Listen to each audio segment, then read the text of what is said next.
सुखकरणी नमो नमो अम्बे दुःखहाराणि।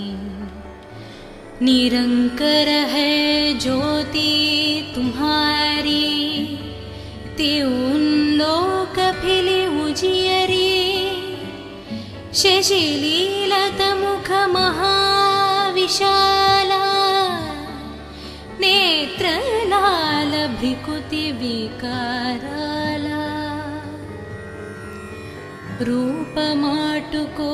अधिक सुहावे, दर्श करत जनाति सुख पे। तुम संसार शक्ति लय कीना, पालना हेतु अन्न धन दिना। अन्नपूर्ण हुई जगपल तुम्हाय, आदि सुंदरी बाला। प्रलय कल सब नाशन हरी, तुम गुरि शिव शंकर प्यारी। शिव योगी तुम्हारे गुण गवे, ब्रह्म विष्णु तुम्हें नित ध्यवे। रूप सरस्वती को तुम धर दे, सुबुद्धि ऋषि मुनि नौबरा। धरायो रूप नरसिंह को, अम्ब प्रगट वै पादकर खंबा। रक्षा करी प्रहलाद बचायो, हिरण्यकुश को स्वर्ग पतयो। लक्ष्मी रूप धर जगमहिं, श्रीनारायण अंग समाहि। क्षीर सिंधु में करत विलसा, दय सिंधु डिजय मनासा। हिंगालज में तुमिन भवानी, महिमामितना जत बखनी। मातंगी आरु धूमवती, माट भुवनेश्वरी।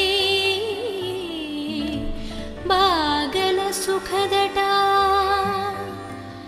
श्री भैरव तर जगतरनी। चिन्न भला भाव दुख निवारिणी, केहरी वाहन सोह भवानी। रांगुर विरचलता गवनी, करमें खप्पर खद्गा विराजे। जको देख कलदार भजे, सोहे अस्त्र औरा त्रिशूल जाते। उत्त शत्रु ही अशूला, नगरी कोटि में तुम्हिं विराजत। त्यों लोक में दंक बजत। शुंभ निशुंभ दानव तुम मरे, रक्त बीज शंखान संहारे।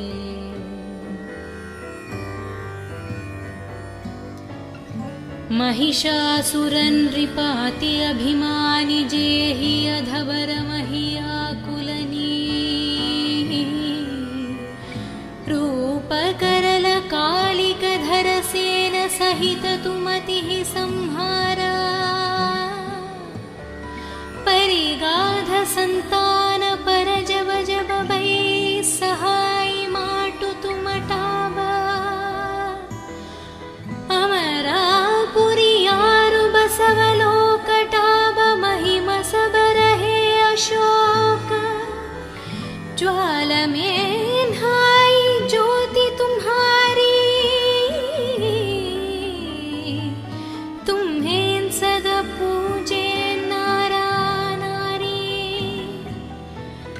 प्रेम भक्ति से जो यश गावे,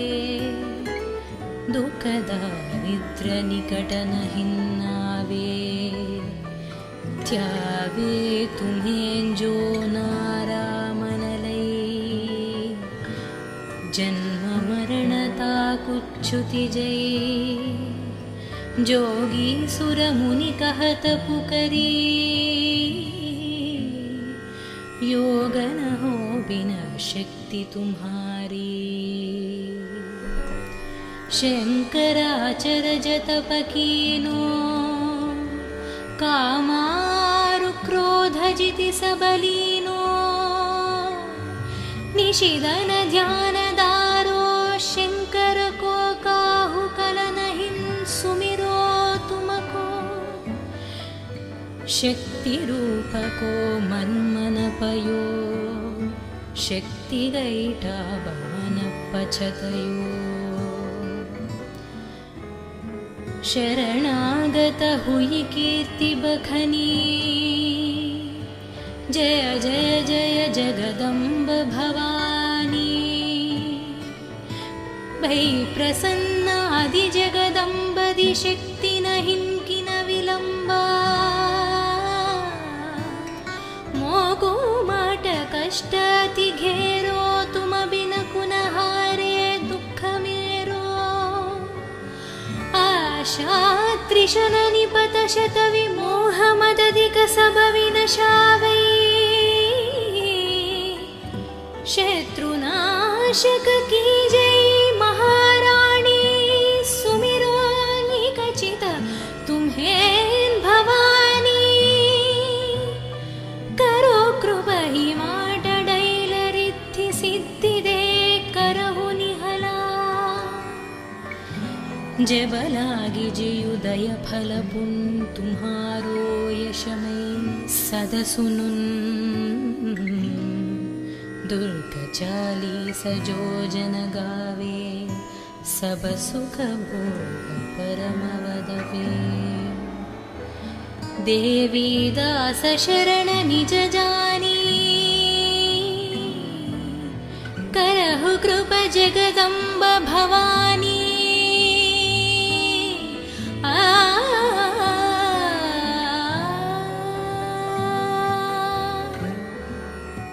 नमो नमो दुर्गे सुखकरणी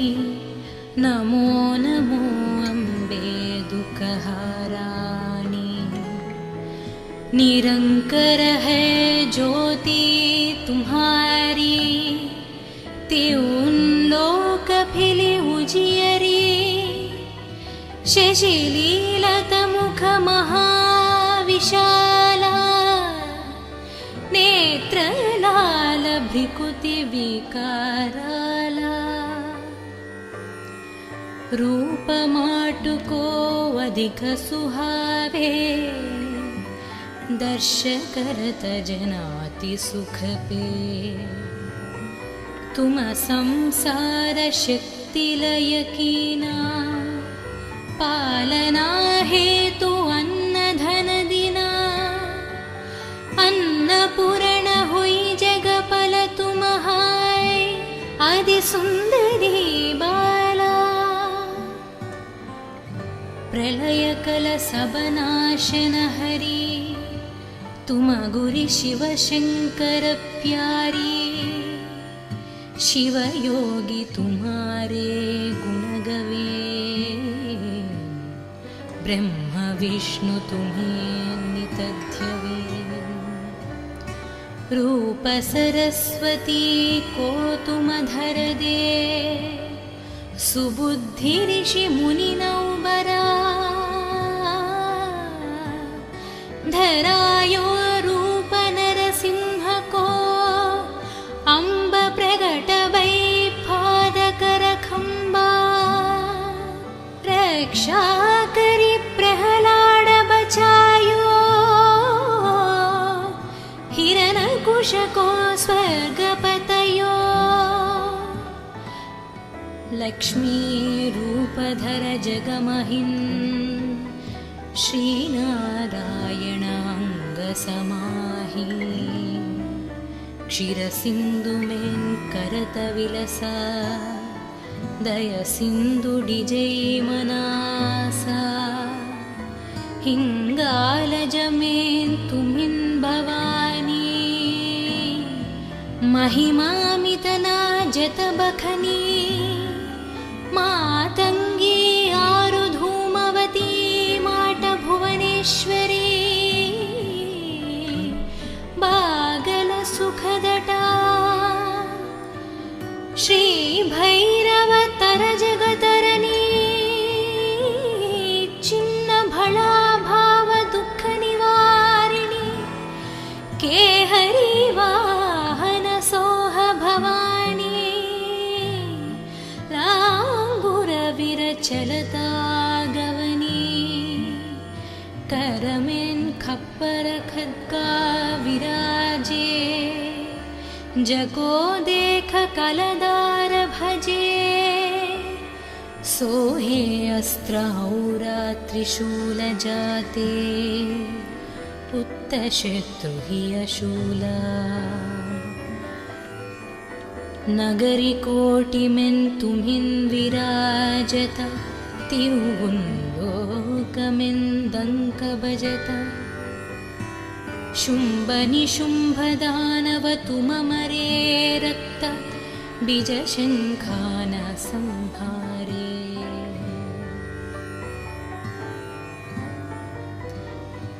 महिषासुरन् नृपाति अभिमानि जेहि अधवर महियाकुलनी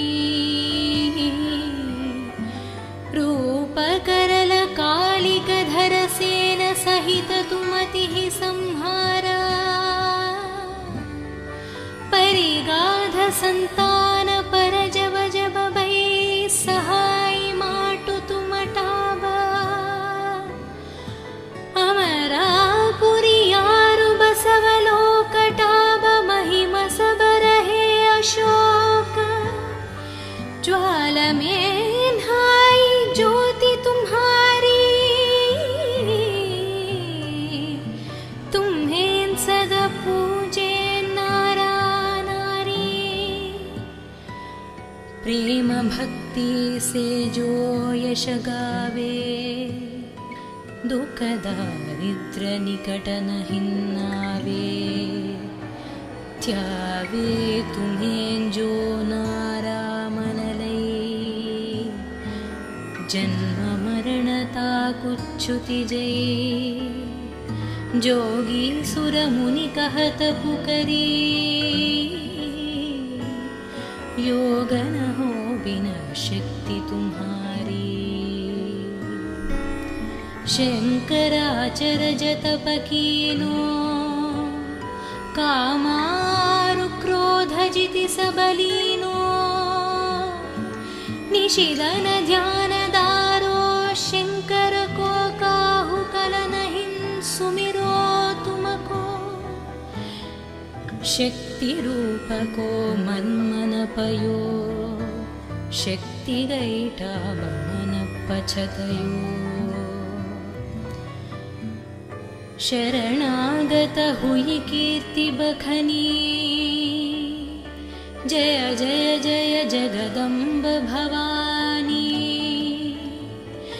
भई प्रसन्न आदि जगदम्बदि शक्ति नहीं किन विलंबा मोगो माट कष्ट अति घेरो तुम बिन कुनहारे दुख मेरो आशा त्रिशन निपत शत विमोह मदधिक सब विनशावै शत्रुनाशक की जय महारानी सुमिरो निकचित तुम्हें भवानी करो कृपहि माटडैलरिद्धि सिद्धिदे करहु निहला जबलागी जियुदय फल पुन तुम्हारो यशमय सद सुनुन दुर्ग 40 जो जन गावे सब सुख भोग परम वदवे देवी दास शरण निज जानी करहु कृप जगदम्ब भवानी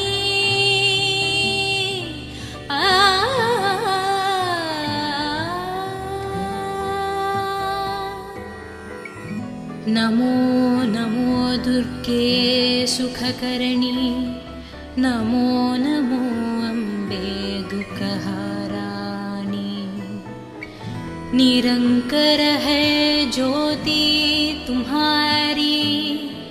त्यों लोक फिले उजियरी शशिलीलत मुख महाविशाला नेत्र लाल भ्रिकुति विकाराला रूप माटुको अधिक सुहावे दर्श करत जनाति सुख पे तुम संसार शक्ति लय कीना पालना हेतु अन्न धन दिना अन्नपूर्ण हुई जगपल तुम्हाय आदि सुंदरी बाला प्रलय कल सब नाशन हरि तुम गुरु शिव शंकर प्यारी शिव योगी तुम्हारे गुण गवे ब्रह्म विष्णु तुम्हें नितध्यवे रूप सरस्वती को तुम धर दे सुबुद्धि ऋषि मुनि नौबरा धरायो रूप नरसिंह को अम्ब प्रगट वै पादकर खंबा रक्षा करी प्रहलाद बचायो हिरण्यकुश को स्वर्ग पतयो लक्ष्मी रूप धर जगमहिन् श्री नारायण अंग समाहि क्षीर सिंधु में करत विलसा दय सिंधु डिजय मनासा हिंगाल जमें तुमिन भवानी महिमामितना जत बखनी मातंगी आरु धूमवती माट भुवनेश्वरी बागल सुखदटा श्री भैरव तर जगतरनी चिन्न भला भाव दुख निवारिणी केहरी वाहन सोह भवानी लांगुर विरचलता गवनी करमें खप्पर खद्गा विराजे जको देख कलदार भजे सोहे अस्त्र औरा त्रिशूल जाते उत्त शत्रु ही अशूला नगरी कोटि में तुम्हिन विराजता तिरुवुंलोकमें दंक बजता शुंभ निशुंभ दानव तुम मरे रक्त बीज शंखान संहारे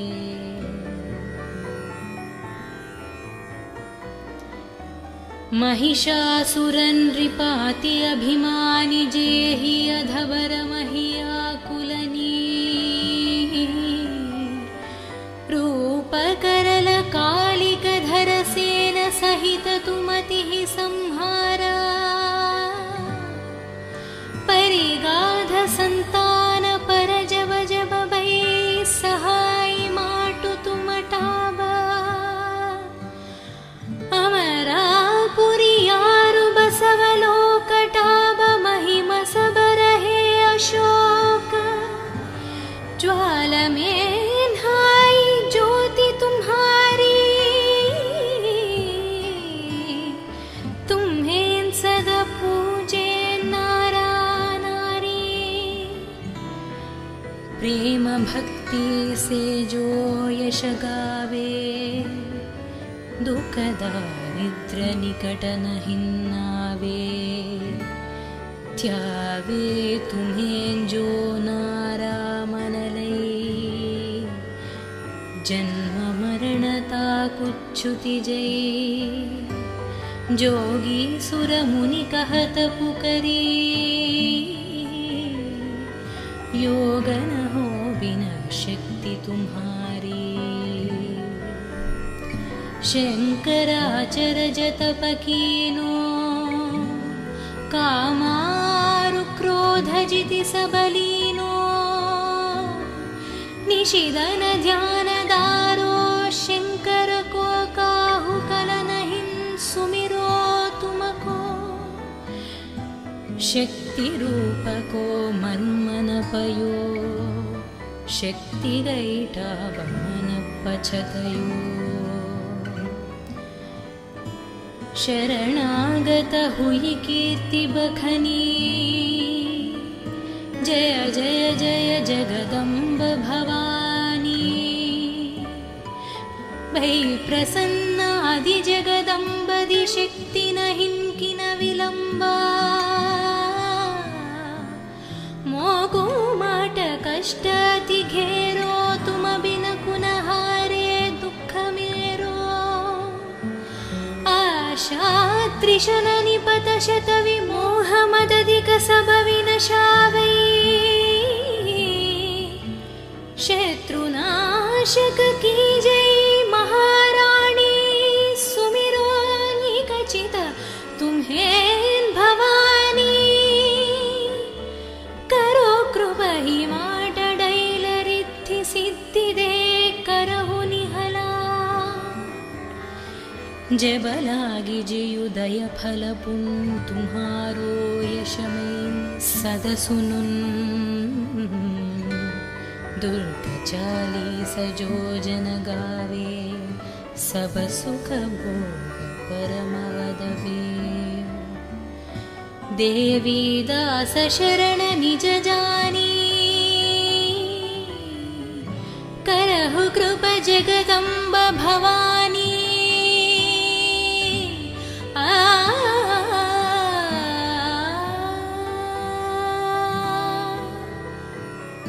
नमो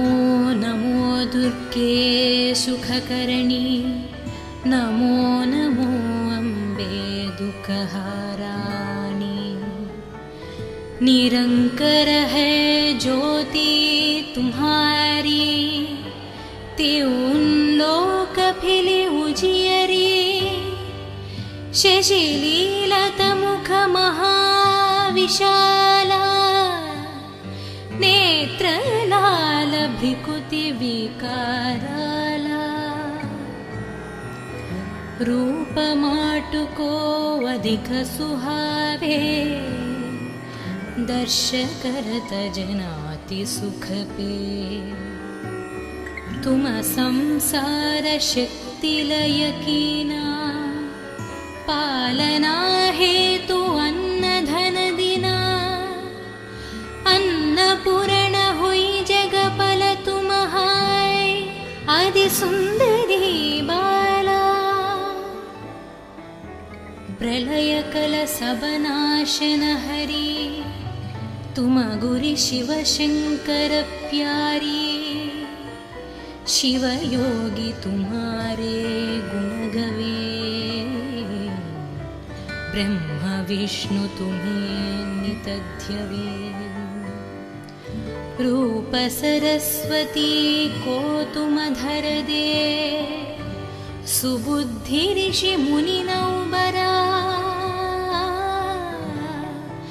धरायो रूप नरसिंह को अम्ब प्रगट भई पाद कर खंबा रक्षा करी प्रहलाद बचायो हिरण्यकुश को स्वर्गपतयो लक्ष्मी रूपधर जगमहिं श्रीनारायण अंग समाहि क्षीर सिंधु में करत विलसा दय सिंधु डिजय मनासा हिङ्गालजमेन्तुमिन् भवानी महिमामितना जतबखनी मातङ्गी आरुधूमवती माटभुवनेश्वरी बागलसुखदटा श्रीभैरवतर जगतरनी चिन्नभळा भावदुःखनिवारिणी केहरी वाहनसोह भवानी लाङ्गुरविरचलता गवनी करमेन् खप्पर खड्गा विराजे जको देख कलदार भजे सोहे अस्त्रौरा त्रिशूल जाते उत्तशत्रुहि अशूला नगरी कोटिमेन् तुम्हिन् विराजत तिरुगुन्दोकमेन् दङ्क भजत शुम्भ निशुम्भ दानव तुममरे रक्त बीजशङ्खान संहारे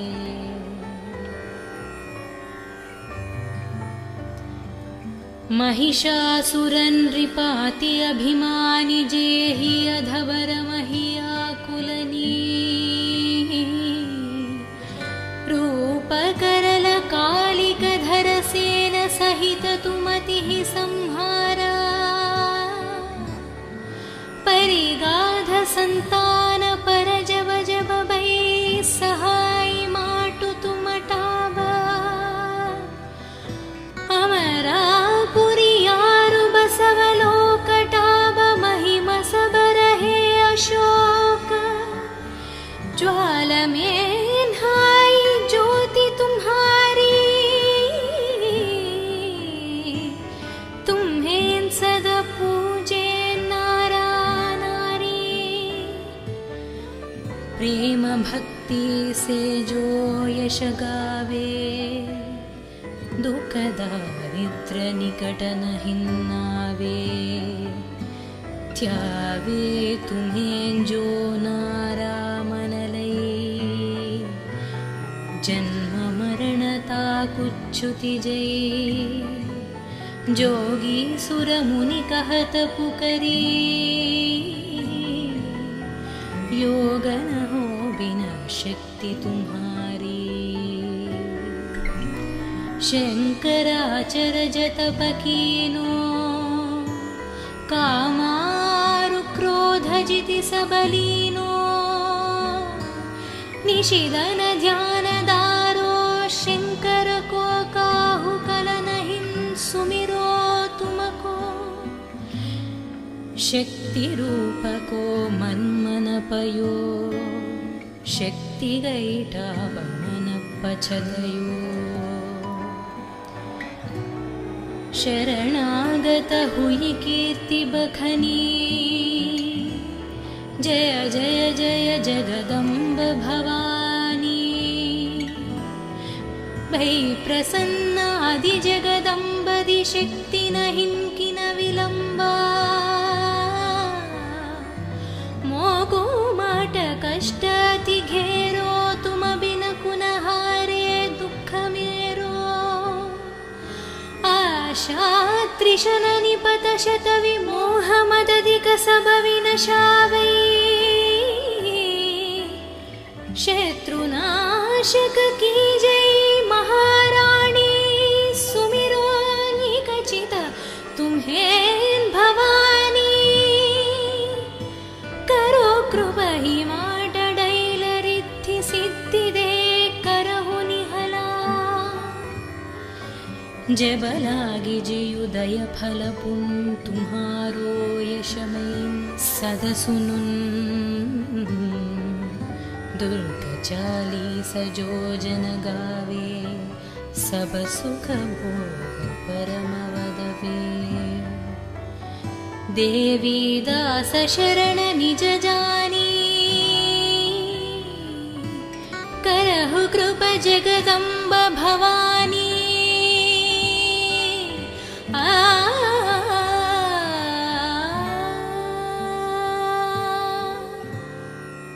नमो नमो दुर्गे सुखकरणी नमो नमो अम्बे दुःखहाराणि निरंकर है ज्योति तुम्हारी त्यों लोक फिले उजियरी शशिलीलत मुख महाविशाला नेत्र लाल भ्रिकुति विकाराला रूप माटुको अधिक सुहावे दर्श करत जनाति सुख पे तुम संसार शक्ति लय कीना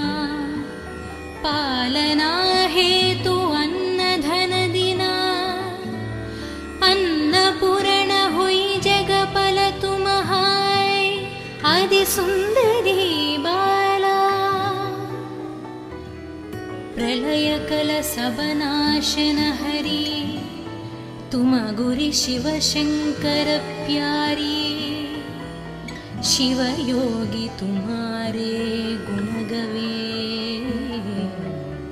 ब्रह्म विष्णु तुम्हें नित ध्यवे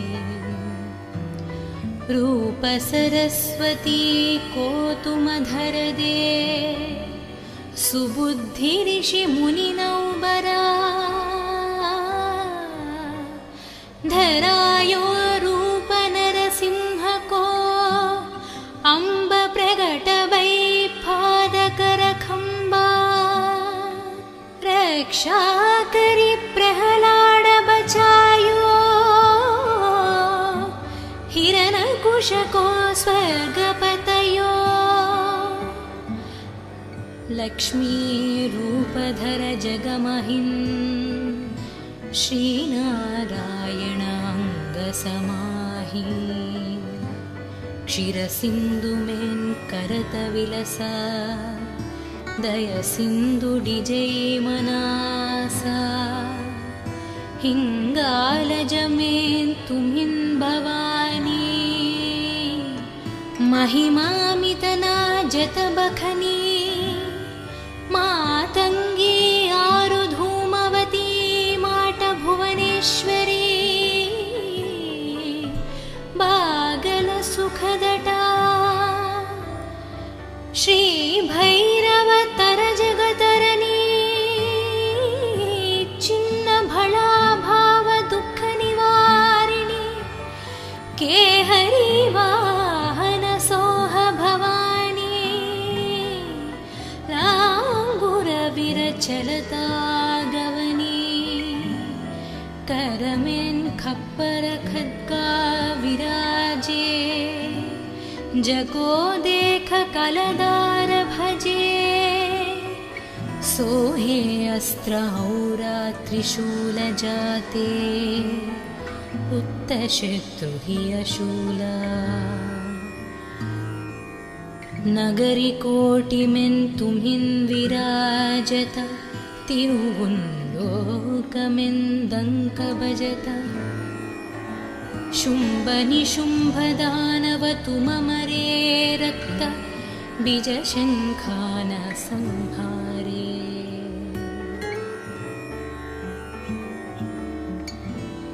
महिषासुरन रिपाति अभिमानि जेहि अधवर महियाकुलनी